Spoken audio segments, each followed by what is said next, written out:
खबर मध्य प्रदेश के रीवा जिले से, जहां पर इन दिनों किसानों को खाद लेने के लिए खासा मशक्कत करनी पड़ रही है। वहीं कई किसानों ने आरोप लगाया था कि उनसे ज्यादा पैसे वसूल किए जा रहे हैं और खाद की कालाबाजारी की जा रही है। उक्त मामले को गंभीरता से लेते हुए कलेक्टर ने मोबाइल नंबर जारी किए हैं जिनमें किसी भी प्रकार की अनियमितता की सूचना दी जा सकती है।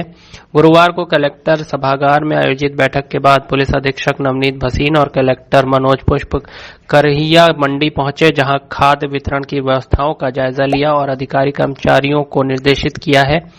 कलेक्टर मनोज पुष्प ने बताया कि खाद पर्याप्त मात्रा में उपलब्ध है। रीवा मंडी में जिले के आसपास के जिले के लोग भी खाद लेने आते हैं, जिसके चलते भीड़ भाड़ ज्यादा दिखाई देती है। श्री पुष्प ने कहा कि निजी और शासकीय सभी जगह एक ही रेट में खाद उपलब्ध हो रही है। अगर किसी प्रकार की अनियमितता पाई जाती है तो जारी किए गए नंबर पर सूचना दी जा सकती है। आइए दिखाते हैं अधिकारियों ने मंडी कर्मचारियों को क्या निर्देश दिया और मीडिया को क्या जानकारी दी।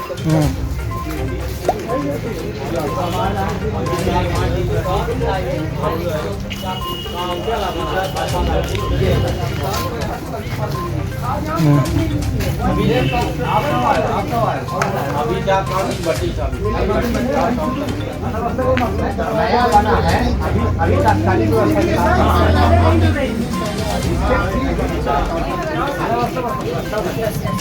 उसके पहले नहीं था, अभी मार्केट वाले व्यवस्था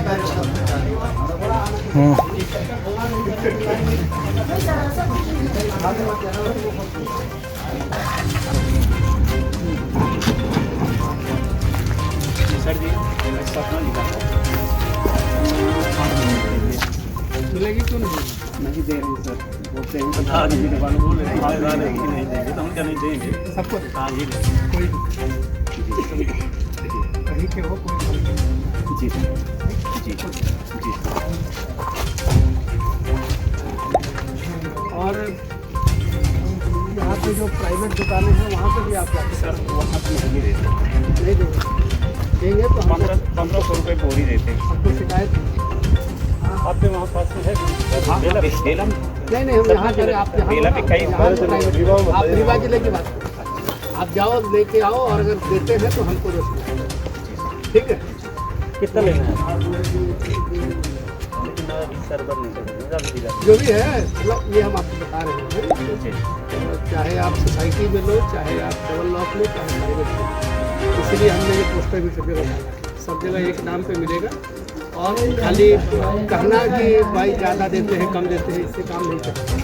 शिकायत दीजिए, हम सख्त कार्रवाई करेंगे, हमने उनको भी बुला के रखेंगे, ठीक है? क्या चीज़ें देखने को मिलेगी? डबल लॉक पे चूँकि नगद खाद का भुगतान होता है और ज़िले में सभी जगह, सभी सोसाइटी में, सभी मार्केटिंग सोसाइटी में, डबल लॉक में और जो प्राइवेट हमारे डीलर्स हैं सभी को हम लोग लगातार कोऑर्डिनेट कर रहे हैं। सभी के लिए अधिकारियों की ड्यूटी लगा रखी है और ये कोशिश की जा रही है कि खाद के वितरण में कहीं कोई असुविधा नहीं हो। खाद की उपलब्धता पर्याप्त है, पिछले साल के मुकाबले काफ़ी मात्रा में खाद ऑलरेडी आके वितरण किया जा चुका है और बहुत सारा खाद का मूवमेंट भी है। यहाँ से चूँकि शहर के आसपास के इलाके की और आसपास के ज़िले के भी किसान लेते हैं तो कई बार यहाँ ज़्यादा भीड़ भाड़ होती है और इसके लिए हम लोग ये व्यवस्था बना रहे हैं कि यहाँ काउंटर्स बढ़ाए जा सके और जिस समय यहाँ खाद का वितरण हो उसके साथ साथ ही उसी समय जो प्राइवेट वेंडर्स हैं आसपास के, वहाँ भी खाद का वितरण कराया जाए। व्यवस्था को बेहतर कराने के लिए जो इंतज़ाम है उसको देखने के लिए हमारे एसपी साहब आए थे और अच्छी व्यवस्था करने की कोशिश की जा रही है। आप पीछे देख रहे होंगे जो फ्लेक्स है, ये हमने निर्देशित किया है कि प्राइवेट के भी जितने रिटेलर्स और वेंडर हैं और जहाँ जहाँ भी इसे भी खाद की बिक्री होती है वो इसको ऐसे जगह पर लगाएंगे जहाँ से ये किसी तरह का ये कन्फ्यूज़न नहीं रहे कि कहीं पर एक पैसा भी ज़्यादा में कोई खाद बेच सकता है। खाद की कीमत भारत सरकार के द्वारा निर्धारित किया हुआ है और चाहे वो प्राइवेट से हो, चाहे वो सोसाइटी में हो, चाहे डबल लॉक में हो, चाहे मार्केटिंग सोसाइटी में हो, सभी जगह एक कीमत पर ही खाद बिकेगी। और ये हमने इसलिए फ़ोन नंबर दिए हैं कि कोई भी किसान भाई अगर कोई उनसे ज़्यादा की राशि की डिमांड करता है तो उसकी शिकायत करें और हम उसके ऊपर सख्त कार्रवाई करेंगे। सर देखा जाता है समय पर खाद नहीं मिलती, जिसकी वजह से प्राइवेट वेंडर्स पे उस पर निर्भर होते हैं। हाँ, तो प्राइवेट को खाद बेचने के लिए ही दिया जा रहा है, जाना चाहिए प्राइवेट के पास। और आपको भी इस बात का प्रचार करना चाहिए कि किसी को एक पैसा ज़्यादा देने की ज़रूरत नहीं है। जब वही खाद यहाँ पे उसी दाम में मिल रहा है, वही प्राइवेट में उसी दाम में मिल रहा है सोसाइटी में, तो फिर निर्भरता की कहाँ बात है? प्राइवेट में जाना चाहिए। वहाँ तो ज़्यादा दाम लिए जाते हैं। नहीं लिए जाएंगे। आप शिकायत कीजिए, केवल सब्जेक्टिव बात करने से काम नहीं चलेगा। हमको शिकायत चाहिए और हम उसमें बहुत सख्त कार्रवाई करेंगे। पर्याप्त खाद है आपके द्वारा बताया जा रहा है, लेकिन यहाँ सुविधा एक एकल खिड़की की है। खिड़की में तो तीन काउंटर लगाए गए हैं और तीनों जगह किया जा रहा है। पिछले दिनों किसानों द्वारा समस्या बताई गई थी। समस्याएं जो है, इसलिए हमने कहा कि ऑब्जेक्टिव समस्याओं का स्वागत है। दुनिया में बहुत बड़ी समस्याएं हैं, इस तरह के साहित्य लेखन का कोई रिजल्ट नहीं है।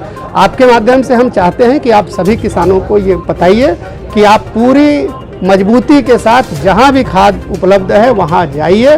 हमने ब्लॉक वाइज जितने भी प्राइवेट डीलर्स के पास जो भी खाद उपलब्ध है उसको व्हाट्सएप ग्रुप पे भी डाला है। आप सभी को भी उसकी कॉपी दे रहे हैं।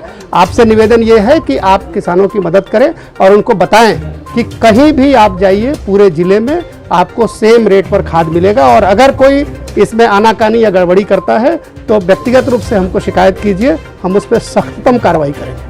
ठीक है। खबर मध्य प्रदेश के रीवा जिले के जवा जनपद पंचायत के अंतर्गत ग्राम पंचायत देवखर से है, जहां पर गौशाला के पास तालाब निर्माण कार्य जेसीबी मशीन द्वारा ग्राम पंचायत के माध्यम से कराया जा रहा है, जो कि पूर्ण रूप से अवैधानिक है। जबकि ग्राम पंचायत में 80% मजदूर वर्ग निवासरत हैं, जो पूर्णतः बेरोजगार हैं, जिन्हें ग्राम पंचायत में चल रहे निर्माण कार्यों में रोजगार दिया जाए और पंचायत में चल रहे अन्य मशीन द्वारा काम को रोका जाए, जो कि पूर्ण रूप से अवैध है।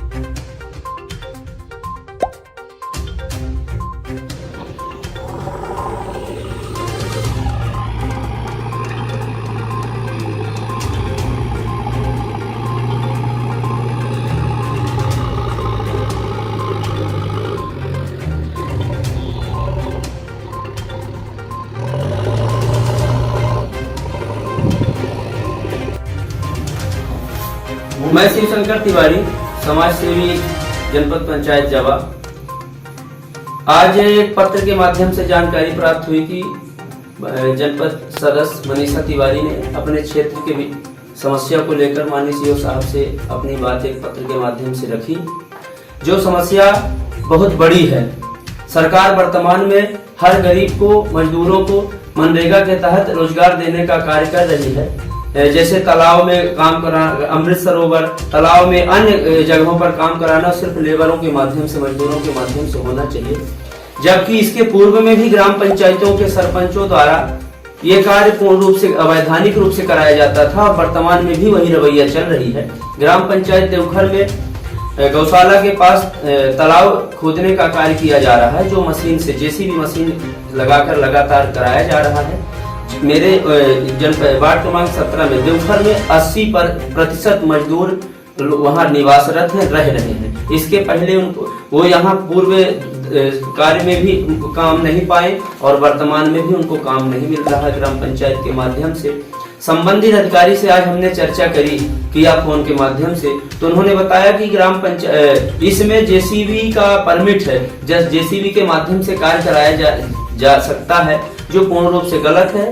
और हमने भी सीओ साहब से बात करी फोन में, तो उन्होंने बताया कि जेसीबी लगाने का कोई प्रावधान नहीं है और इसमें हमारे संज्ञान में लिया हूँ। इस विषय को कल तक देखता हूँ, पर आगे क्या होगा इस विषय पर मैं समाज सेवियों से भी ये बात अवगत कराना चाहता हूँ कि जनपद पंचायत जवा में जहाँ जहाँ ग्राम पंचायतों में ये विषय उठ रहा है, आप लोग इस मुद्दे को उठाइए, ताकि गांव समाज में रह रहे गरीब परिवार के मजदूरों को रोजगार मिल सके और ग्राम पंचायत के ही मजदूर ग्राम पंचायत में काम करें। अहमदाबाद, मुंबई, गुजरात इत्यादि जगहों में ना जाना पड़े। जब गांव में काम लगा है तो बिल्कुल गांव के ही लोगों को काम मिलना चाहिए।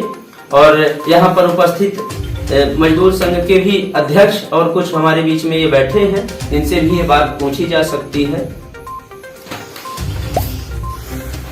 यह लेबर के काम नहीं मिल रहा है। लेबर सब प्रदेश में घूम रहे हैं, एक पैसा के काम नहीं पा रहे हैं।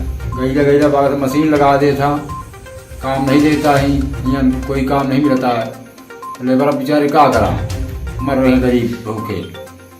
बहुत धन्यवाद। और इस विषय को अगर माननीय सीओ साहब अपने संज्ञान में नहीं लेंगे तो मैं ग्राम पंचायत के मजदूर संघ को लेकर के और यहाँ पर जितने भी मजदूर माताएं एवं पुरुष जो भी हैं माननीय कलेक्टर महोदय तक इस विषय को ले जाएंगे और ये सब तैयार भी हैं।